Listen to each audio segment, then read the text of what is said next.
Taylor Dawson kept her eyes on the wet asphalt as the city slid past her windshield, gray and slow, like it always did after rain. Portland looked the same as it had that morning. Bridges wrapped in mist, storefronts half-lit, traffic moving with tired patience. But everything felt different now. The courthouse was already behind her, yet its weight still sat heavy in her chest, as if she had carried the verdict out with her and locked it inside the car. The divorce hearing had ended quickly, too quickly. Papers shuffled, voices measured and polite. A judge who never once looked at her long enough to see the full damage. Daniel Dawson had stood across the room in a tailored suit, calm and confident, his attorney speaking for him in smooth, precise sentences. Taylor had tried to follow every word, but they blurred together once the decision was read aloud. The house would go to Daniel. There would be no spousal support. Any remaining claims were dismissed. The DNA test, submitted without her knowledge, she insisted, had been accepted into evidence. She remembered opening her mouth to object, the sound of her own voice shaking as she tried to explain that something wasn't right. A test like that required consent. It required oversight. It required time. But Daniel's lawyer had been ready, documents already prepared, arguments already polished.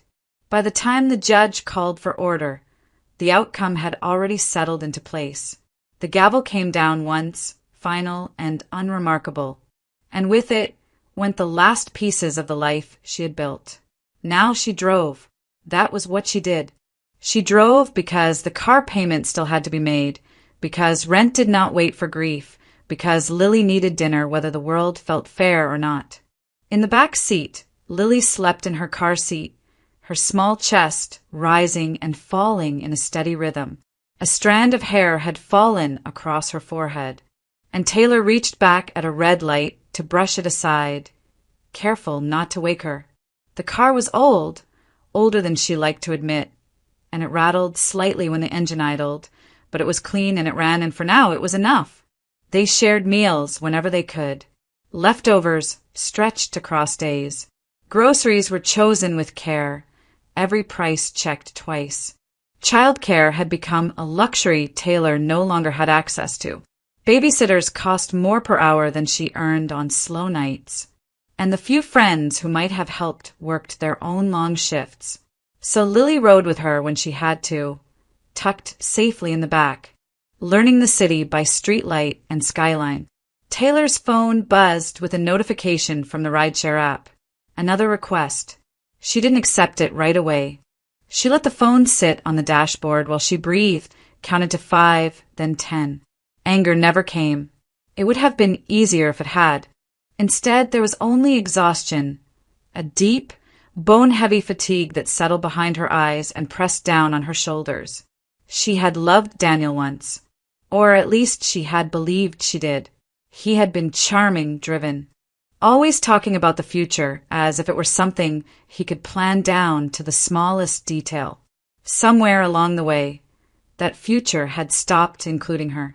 The long hours turned into nights away. The distance grew quiet and deliberate. By the time she understood what was happening, he was already gone, taking with him not just the marriage, but the narrative. In court, he had looked like a man who had simply moved on. She had looked like an inconvenience. The rain started again, light but persistent, tapping against the windshield in a soft, uneven rhythm. Taylor turned on the wipers and eased the car into traffic, her movements automatic. She knew these streets. She knew where the potholes were, which intersections backed up during rush hour, which routes saved time even if the app didn't suggest them. Driving gave her something solid to hold on to, something that made sense when everything else felt unsteady.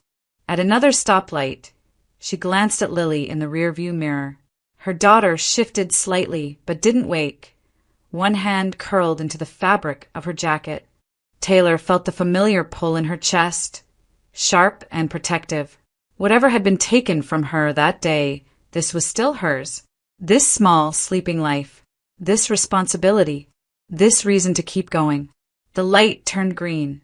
Taylor pressed the accelerator and merged back into the flow of the city, carrying her quiet devastation with her, unseen by the passing cars, unacknowledged by the buildings rising on either side. For now, there would be no dramatic reckoning, no sudden change, just the road ahead, the steady hum of the engine, and the long work of surviving what had already been decided. The request came through just as Taylor turned off the waterfront and headed toward the transit hub. 2 passengers, short wait time, standard fare. She accepted without thinking, easing the car into the designated pickup lane where buses idled and people moved in small, purposeful clusters, rolling suitcases behind them. The man and woman were easy to spot. They stood slightly apart from the crowd, each holding a modest travel bag. Nothing flashy, nothing heavy. When Taylor pulled up, the man checked the license plate, then opened the rear door carefully. The woman followed, closing it softly behind her.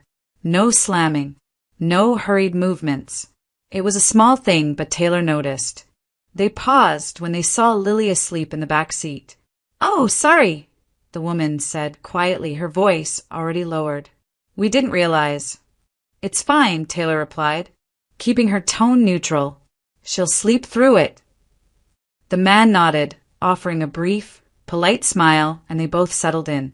Almost immediately, they leaned slightly toward each other, their heads angled inward, their voices dropping to a respectful murmur.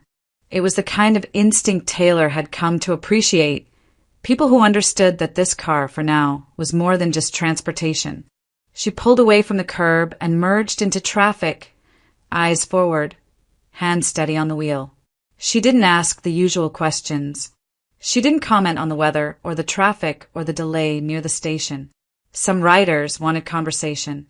Others didn't. These 2 clearly didn't.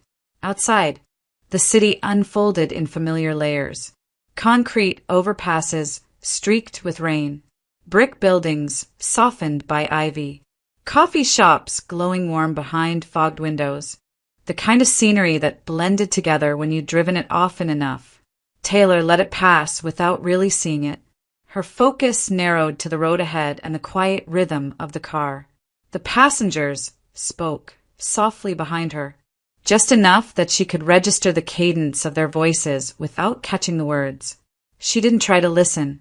She had learned long ago that overhearing was an occupational hazard, not an invitation. Whatever people carried with them into the back seat was theirs, not hers. At a long red light, Taylor glanced in the mirror. Lily hadn't moved. Her breathing was slow and even, her head tilted slightly to one side. Taylor adjusted the heat by a single degree, careful not to make the cabin too warm. The light changed. They moved again. The ride remained unremarkable. No wrong turns. No sudden braking. The app's route took them past the river and through a stretch of quieter streets where traffic thinned and the city felt briefly distant. Taylor followed the directions exactly, neither rushing nor dragging the time out. She drove the way she always did, smooth, deliberate, predictable. Behind her, the man cleared his throat softly, as if about to speak more loudly, then thought better of it. The woman responded with a few words, still hushed. Whatever they were discussing seemed contained, measured. There was no tension in their posture, no visible urgency. If anything, they appeared calm, almost patient. Taylor kept her gaze forward. She was aware of them in the way a driver is aware of everything and nothing at once, the weight of the car, the hum of the engine, the presence of other lives sharing a small space for a short stretch of time. It was part of the job. It was part of the anonymity. As they crossed another bridge, the rain eased, leaving the road slick but reflective. Streetlights stretched long and thin across the pavement. The city felt suspended, neither fully awake nor fully at rest. Nothing about the ride suggested it would matter. It was just another request, another pair of passengers, another quiet drive through streets Taylor knew by heart. She had no reason to mark the moment, no instinct telling her to pay closer attention. If someone had asked her later, she would have said the same thing she always did, that it was ordinary, forgettable, exactly like so many others. She drove on, unaware that the calm settling over the car was only temporary, that the normalcy of this ride was setting the baseline for something that would soon refuse to remain quiet. The shift from silence to speech was gradual, almost imperceptible. At first, the voices behind Taylor blended into the background noise of the car, the low hum of tires on wet pavement, the steady whir of the heater. Then, little by little, the words began to separate themselves from the sound. The woman spoke first, her tone calm, deliberate. She still kept her voice low, clearly mindful of the sleeping child, but there was a confidence in the way she spoke, as if she were outlining something already decided. "If everything goes the way we expect," she said, "the cleaning position should give me access within the first week." The man responded quietly, asking a question Taylor couldn't quite make out. She didn't turn the radio up. She didn't shift in her seat. She told herself she wasn't listening, that it was just another conversation passing through her car. "Cleaning staff are invisible," the woman continued. "No one questions where you're going or why you're there, especially after hours." Taylor's fingers tightened slightly around the steering wheel. It wasn't unusual, she reasoned. People talked about work all the time. Offices, shifts, plans. There was nothing inherently alarming about that. Then the woman said a name. "Once I'm inside Daniel Dawson's company," she went on, "the rest will come down to timing." The name landed with a weight that felt physical. Taylor's foot moved before her mind could catch up. The car slowed abruptly, the motion sharp enough to jolt everyone inside. Lily stirred in her seat, letting out a small sound before settling again. Behind Taylor, the man sucked in a breath. "Is everything okay?" he asked, concern cutting through his careful restraint. Taylor's heart hammered against her ribs. For a split second, her vision narrowed. The road ahead blurring at the edges. Daniel Dawson. Not a common name. Not in her world. Not in this city. Not attached to a company. Not spoken in this context. Not like that. She forced herself to breathe. "There's a dip in the road," she said quickly, easing pressure back onto the accelerator. Didn't want to hit it too fast. The explanation sounded thin even to her own ears, but the car smoothed out as she guided it forward. Traffic behind them flowed on, unaware of the moment that had just passed. The man hesitated, then nodded. "Right. Makes sense." The woman said nothing, but her posture shifted subtly, as if she had become more alert. Taylor kept her eyes fixed ahead.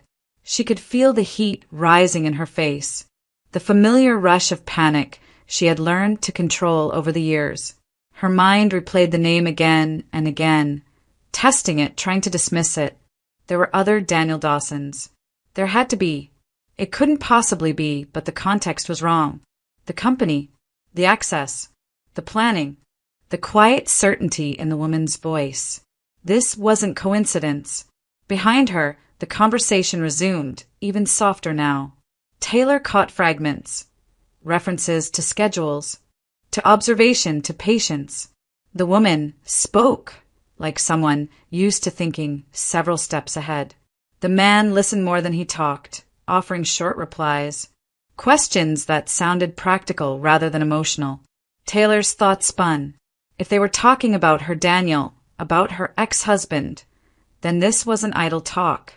It was a setup, something deliberate, something planned. Her first instinct was disbelief.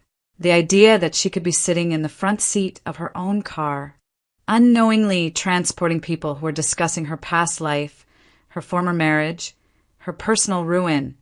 It felt unreal, almost absurd, like overhearing a story that belonged to someone else. Then came the moral weight of it, pressing in hard and fast. Should she say something? Should she confront them? Should she warn him? The thought of Daniel, smug, dismissive, untouchable in his courtroom victory, rose unbidden in her mind. The way he had looked at her as if she were a problem already solved. The way he had walked out without a backward glance. Her jaw tightened. She drove the rest of the route in a kind of controlled haze, hyper-aware of every sound, every word, every movement behind her. The city blurred again into bridges and lights and wet pavement, but this time she felt detached from it, as if she were watching herself from a distance. When they reached the destination, the passengers thanked her politely. The woman handed over the fare, adding a small tip with a brief smile. "Have a good night," she said softly. "You too," Taylor replied automatically. They stepped out, closing the door just as carefully as they had opened it. The car felt suddenly too quiet. Taylor waited until they disappeared into the building before she pulled away. Her hands trembled now that the effort of control was over. Her heart was still racing, her thoughts tangled and unresolved. The ride had ended like any other. No confrontation, no answers. But Taylor knew, with a certainty that left her breathless, that something had shifted. Whatever she had just heard had tethered itself to her life in a way she couldn't ignore. And she carried that knowledge with her as she drove on, shaken, unsettled, and unable to return to the calm she had felt only minutes before. The memory rose uninvited, sharp and insistent as Taylor drove on. Daniel Dawson had not always been the man he became, or at least that was what she had told herself for years. In the beginning, he had been attentive in a measured way, ambitious without seeming cold. He spoke often about growth, about building something lasting, about stability. Taylor had believed him.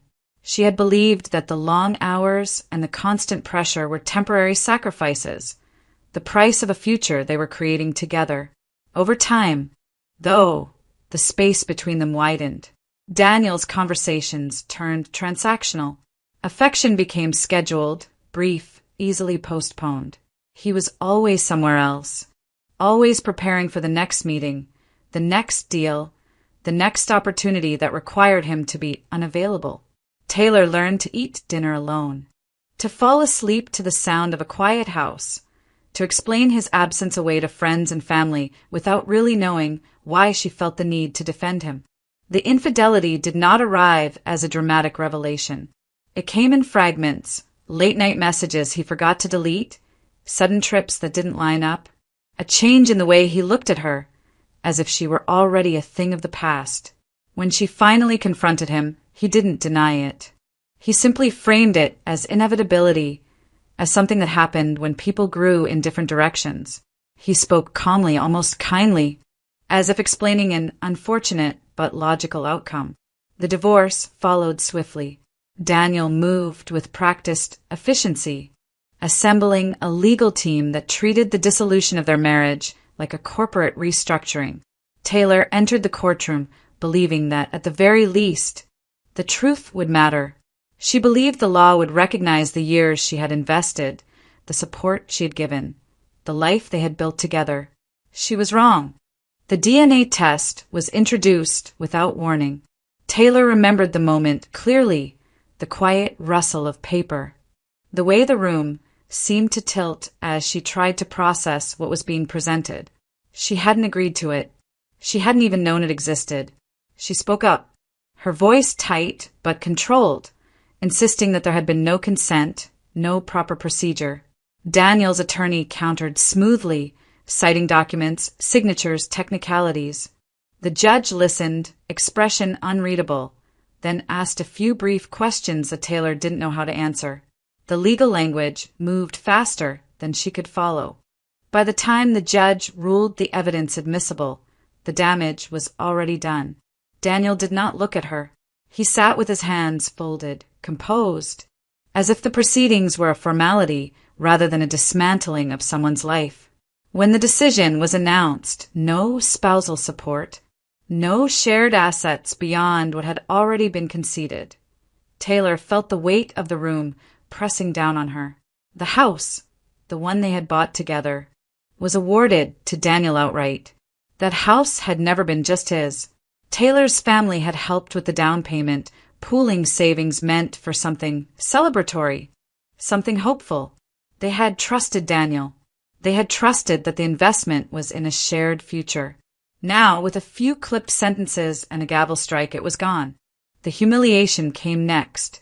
As the court adjourned, Daniel stood and turned toward her, not with remorse or restraint, but with a thin, satisfied smile. He leaned toward the woman seated behind him, his mistress no longer hidden, and kissed her openly. The gesture was deliberate, unmistakable. It was meant to be seen. Taylor felt heat rush to her face, her ears ringing as if she were underwater. No one intervened. No one said a word.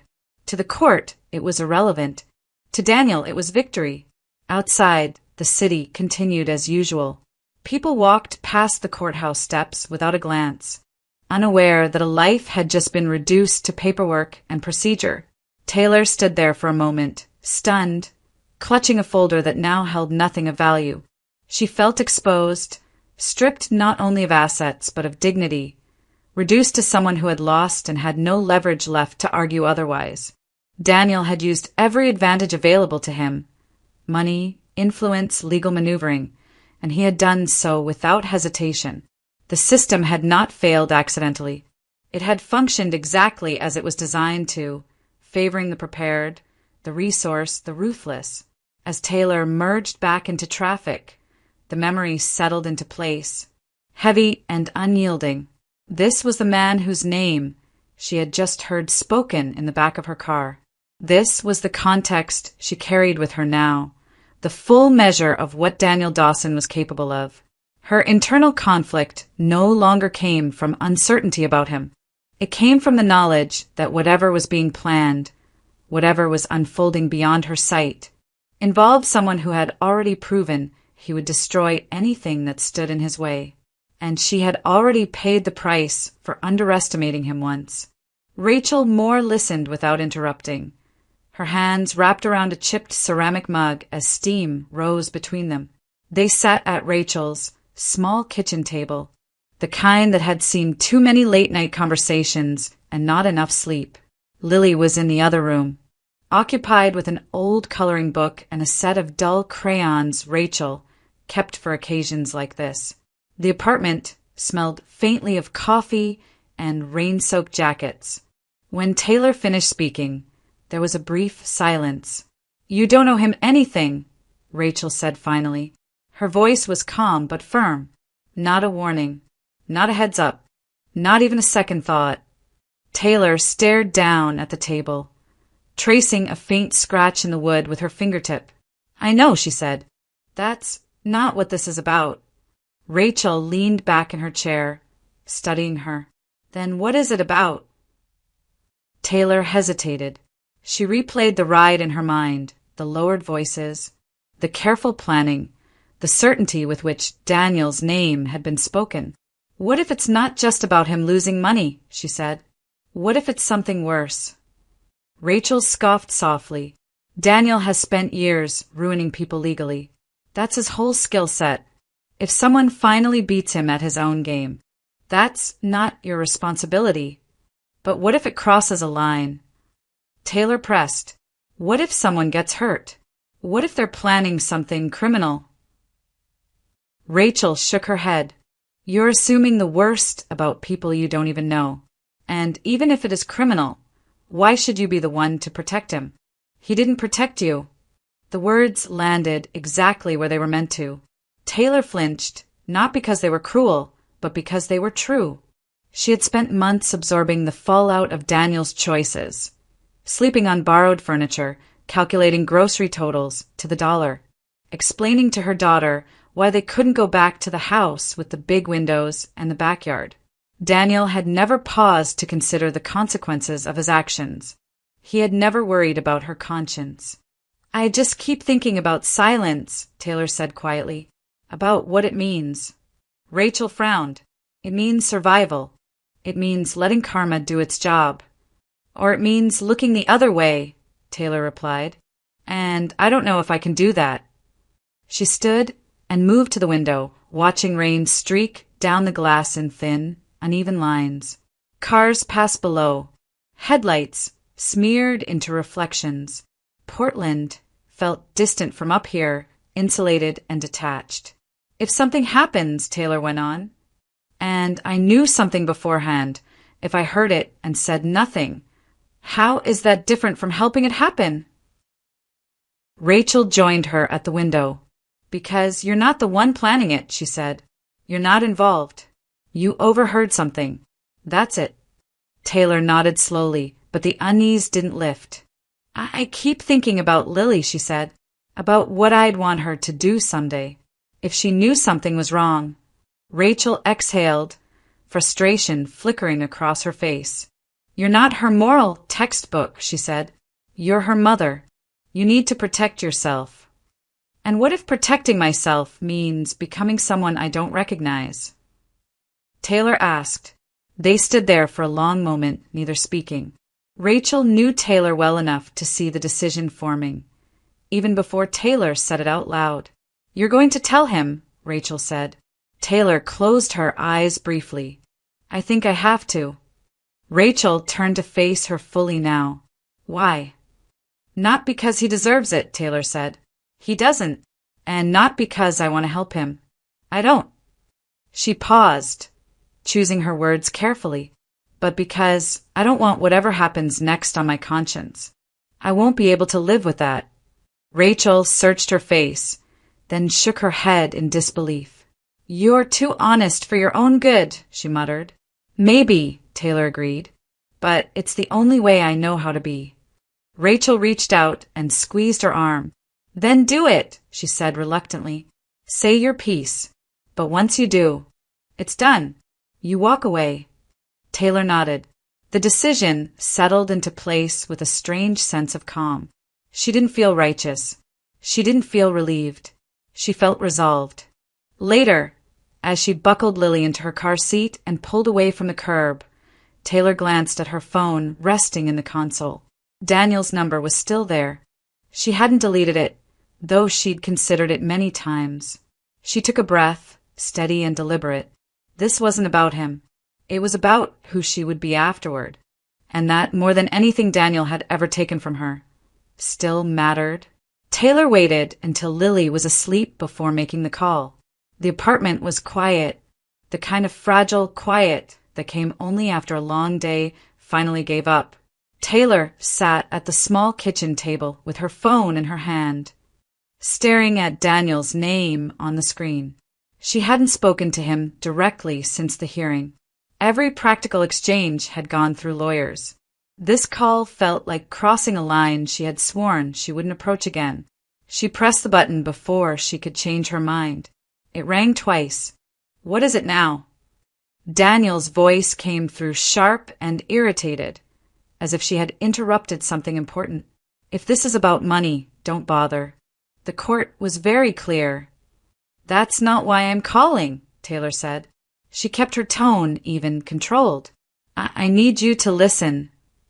Daniel laughed quietly. That's new. Go on. She told him what she had overheard. Not dramatically, not emotionally.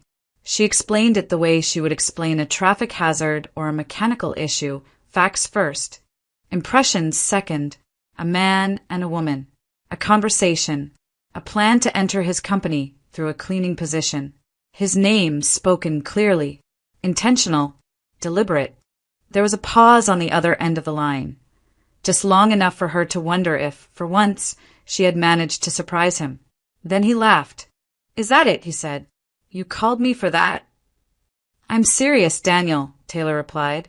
This didn't sound like gossip. It sounded planned.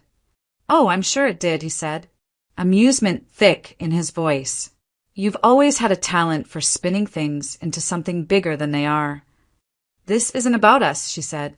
It's about you being careful. Careful of what? Daniel scoffed. A cleaning lady with a master plan? Please. He went on without waiting for a response. You know, it's funny you bring this up. I just hired someone new. Smart. Attractive. Knows how to make an impression. Maybe that's what this is really about. Taylor closed her eyes briefly. This isn't jealousy. Sure it isn't, Daniel replied. You hear my name once, and suddenly you're worried about my safety. That's rich. I'm not worried about you, Taylor said, her voice steady. I'm warning you. From what? That people want a piece of what I've built, he said. That's always been true. Comes with success. She tried again. Just be cautious. That's all I'm saying. Daniel sighed theatrically as if indulging a child. Listen, Taylor. I appreciate the concern. Truly. But you don't understand the world I operate in. People try things. They fail. That's how it goes. His tone shifted then, sharpening. And let's be honest, you don't exactly have the best track record when it comes to judgment. You're driving strangers around for tips now. I think I can handle myself. The words landed hard, precisely where he intended them to. Taylor felt the familiar sting. But it passed quickly. She had expected this. In some way, she had needed to hear it. I've said what I needed to say, she replied. Do what you want with it. Don't worry, Daniel said lightly. I always do.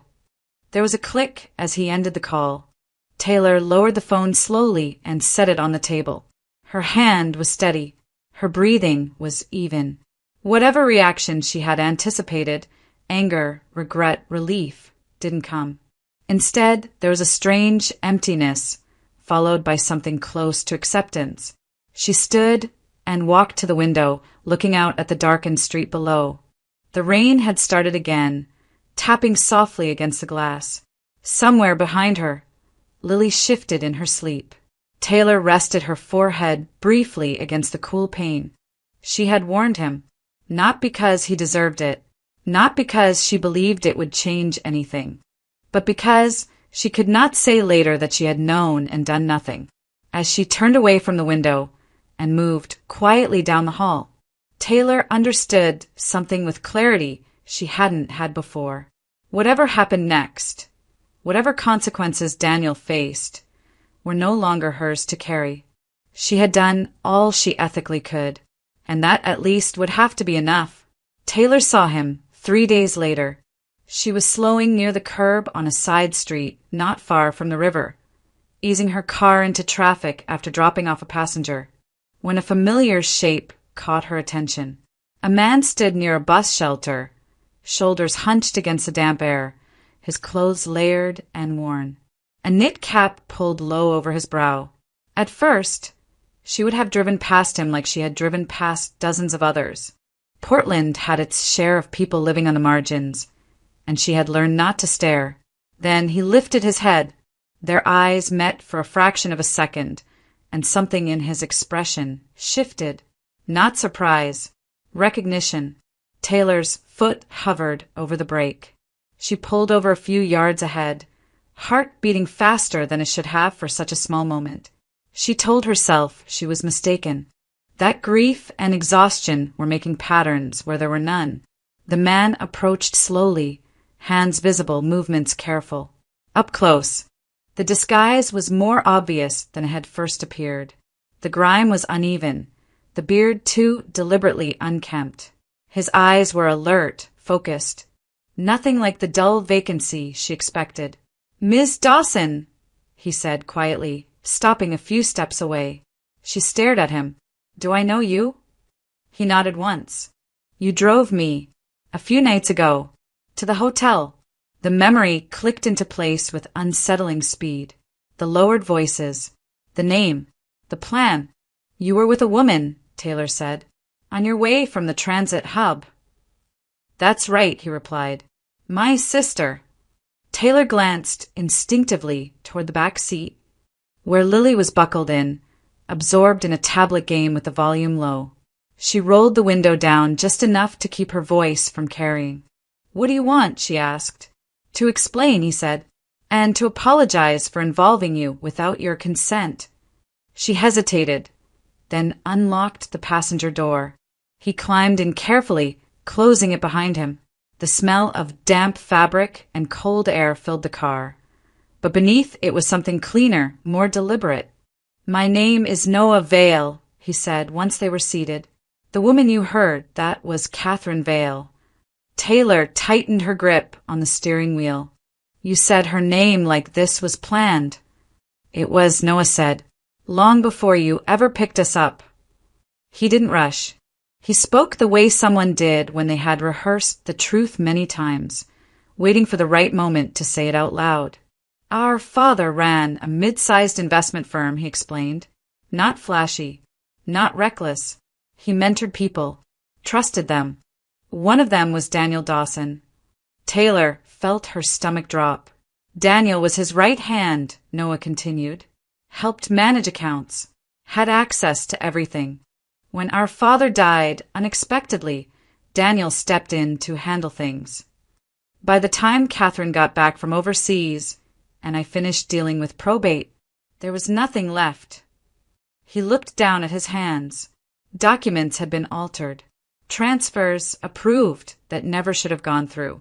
Our names were removed from records we didn't even know existed. Taylor said nothing. The pieces were aligning too cleanly to deny. When we challenged it, Noah went on, Daniel claimed fraud, accused us of trying to steal from the company. He knew the system, knew how to push the right buttons. His jaw tightened. I went to prison for it. For years. For something you didn't do, Taylor said quietly. He nodded. Catherine stayed out of it. She changed her name, stayed invisible, waited. He glanced at her. She didn't come back until she knew how to do this the right way. Taylor exhaled slowly. The cleaning job, Noah confirmed. Access without suspicion. Observation without confrontation. Everything documented. Everything legal. No violence, Taylor said. No, Noah replied. We're not interested in hurting anyone. We want proof. We want the truth where it belongs, on record. Taylor leaned back, slightly, her thoughts racing. Daniel had stolen from her, lied to the court, stripped her of everything she could claim. But this was systemic, calculated, a pattern, not an exception. I warned him, she said. He didn't listen. Noah gave a faint, humorless smile. We didn't expect him to. She studied him, seeing now the discipline beneath the disguise, the restraint. This wasn't recklessness. It was patience sharpened into purpose. You don't need to worry, Noah said. We're almost done. Catherine is exactly where she needs to be. Taylor looked ahead at the road, the familiar streets suddenly altered by the knowledge she carried. Daniel Dawson wasn't just her past. He was a man who had left a trail of damage behind him, each victim isolated enough to believe they were alone. Now she knew they weren't. As Noah stepped out of the car and blended back into the city, Taylor sat in silence for a long moment. Lily's laughter floated softly from the back seat, innocent and unaware. Taylor started the engine and pulled away, her hand steady but her understanding forever changed. Whatever was coming for Daniel wasn't born of spite. It was the consequence of everything he had done, and everything he thought no one would ever connect. Catherine Vale moved through Daniel Dawson's office the way she had planned to. Quietly, efficiently, without leaving an impression that lingered too long. At first, she was exactly what she appeared to be. Another temporary hire, another face that blended into the background of glass walls and muted carpets. She arrived early, left late, and spoke only when spoken to. Her work was meticulous. Floors gleamed. Conference rooms were reset with almost surgical precision. No one questioned her presence. And that was the point. Daniel noticed her almost immediately. It wasn't her appearance that caught his attention at first, but her timing. She was always there when he arrived, always finishing up when he left. She knew the rhythms of the office within days, when the executive assistants took lunch, when the senior managers cleared out for meetings, when the cleaning staff usually rotated. Catherine learned which doors stayed unlocked longer than they should, which security codes were changed on schedule and which were neglected.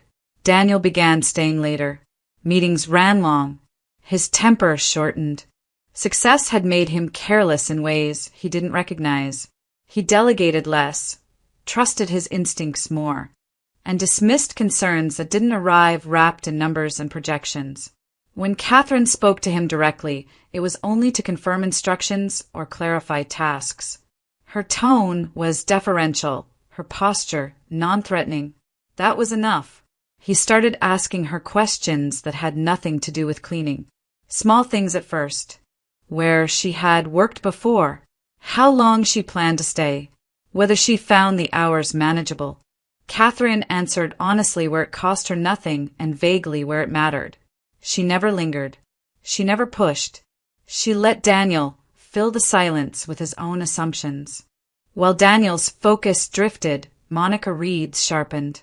She had been used to being the only woman who held his attention, the one who knew his schedule, his moods, his vulnerabilities. When Daniel stopped calling during the day and started arriving home, distracted, Monica noticed. When his compliments grew automatic and his temper unpredictable, she noticed that too. And when he mentioned the new hire in passing, the cleaning woman, he called her, dismissive and careless, Monica filed the detail away. It didn't take long for curiosity to turn into suspicion. Monica had always understood leverage. She had learned early that information was power, and she had never relied solely on Daniel's word when it came to protecting her position. Quietly, methodically, she began installing small, concealed cameras throughout the office. One in the corridor outside Daniel's private office, another angled toward the filing cabinets, a third carefully positioned to capture the safe built into the wall behind his desk. She didn't tell Daniel. She didn't ask permission. She justified it to herself as precaution, as loyalty, as something she was doing for him as much as for herself. The footage didn't reveal anything at first. Days passed, then a week. Catherine moved through the office as she always had, cleaning, organizing, fading into the background. Monica began to wonder if she had been wrong, if paranoia had gotten the better of her. Then, late one evening, the feed changed. Catherine entered Daniel's office alone. The building was nearly empty. The lights were dimmed. The hum of the HVAC system, the only sound. She paused at the door, listening, then stepped inside and closed it behind her. Her movements were different now, measured, purposeful. She crossed the room and stopped in front of the safe. From her pocket, she removed a folded piece of paper. She studied it briefly, then began entering a code. Monica leaned closer to the screen, her pulse quickening. The keypad beeped softly. The lock disengaged with a quiet click. The safe opened. Catherine didn't rush. She examined the contents with practiced calm, removing folders one by one, photographing documents with her phone, returning everything exactly as she found it. She left no visible trace of her presence. When she finished, she closed the safe, smoothed her uniform, and exited the office as if nothing had happened. Monica sat frozen, staring at the screen. The betrayal was unmistakable, the evidence undeniable. She didn't hesitate. Daniel answered her call on the second ring, irritation already edging his voice. Monica didn't waste time explaining. She told him to come to the office. Immediately, she said she had proof, something he needed to see with his own eyes. "What is this about?" Daniel demanded. "You trusted the wrong person," Monica replied, her voice tight with triumph. "And she's been stealing from you." Daniel arrived less than 15 minutes later, anger simmering just beneath the surface. Monica replayed the footage without commentary, watching his face harden as Catherine's actions unfolded on the screen. For the first time in days, Daniel felt something close to focus. Whatever game Catherine Vale thought she was playing. Monica was certain of one thing as she shut down the cameras and slipped the phone into her pocket. She had just exposed the traitor, and Daniel Dawson would not take that lightly. Daniel Dawson didn't shout at first. He stood just inside the doorway of his office, arms crossed, jaw tight, watching Catherine Vale as if she were an object that had disappointed him. Monica Reed remained a step behind, her posture rigid, her eyes fixed on Catherine with open hostility. The office lights were fully on now, the glass walls reflecting their tense silhouettes back at them. "Sit down," Daniel said finally, his voice controlled, clipped. "We need to talk." Catherine remained where she was, hands relaxed at her sides. "If this is about my work, I've finished for the evening." "Don't play games," Monica snapped. "We have you on camera." That earned a pause. Catherine turned her head, slightly, regarding Monica with calm curiosity. "Do you?" Daniel stepped forward. "You went into my safe. You photographed confidential documents. That's theft. Corporate espionage." His lips curved into a thin smile. "You realize I could have the police here in minutes." Catherine met his gaze without flinching. "You could," she said evenly, "but that would be a mistake." Daniel laughed once. Sharply, "You think you're in a position to negotiate?" "I think," Catherine replied, "that you don't yet understand the position you're actually in." Monica scoffed. "This is rich. You get caught red-handed, and suddenly you're confident." Catherine didn't respond to her. Instead, she reached into her bag and removed a slim folder, placing it carefully on the desk between them. "Before you make any calls," she said, "you might want to look at what's already been documented." Daniel didn't touch the folder. "I don't need to," he said. "Security footage is enough." "You might reconsider," Catherine said quietly. "That footage doesn't show what I found, or what's already been submitted." Something in her tone shifted the air in the room. Daniel's smile faded. He picked up the folder and opened it. The first few pages were copies of financial statements. He scanned them quickly, his expression tightening. Monica leaned in, frowning. "What is this?" Daniel demanded. "Transactions you authorized," Catherine said. "Accounts you redirected. Transfers approved under false pretenses."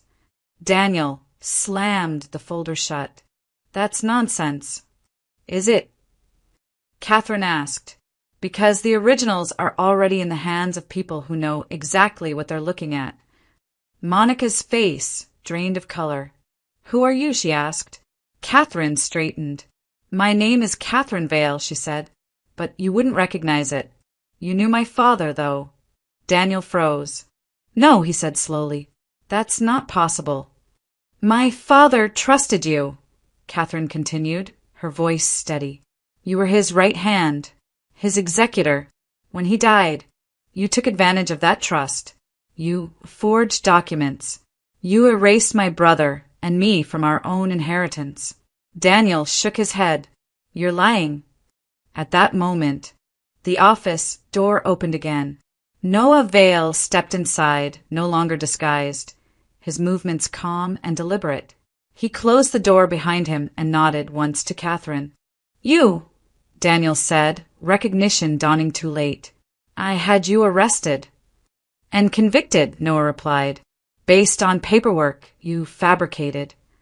Monica looked between them, her breathing shallow. "This is insane." "No," Catherine said. "It's overdue." Daniel's hand went to his phone. "I'm calling my attorney." "That won't help," Noah said. "The warrants are already signed." As if on cue, the sound of voices echoed from the hallway, followed by the unmistakable presence of authority.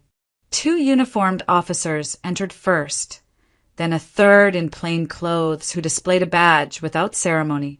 Daniel Dawson, the detective, said, "You're being detained pending investigation into multiple counts of financial fraud, forgery, and obstruction." Daniel stared at him. "This is a mistake." "We've reviewed the evidence," the detective replied, "including documentation recovered tonight and material submitted earlier this week." Monica stepped forward. "What about me?" The detective turned to her.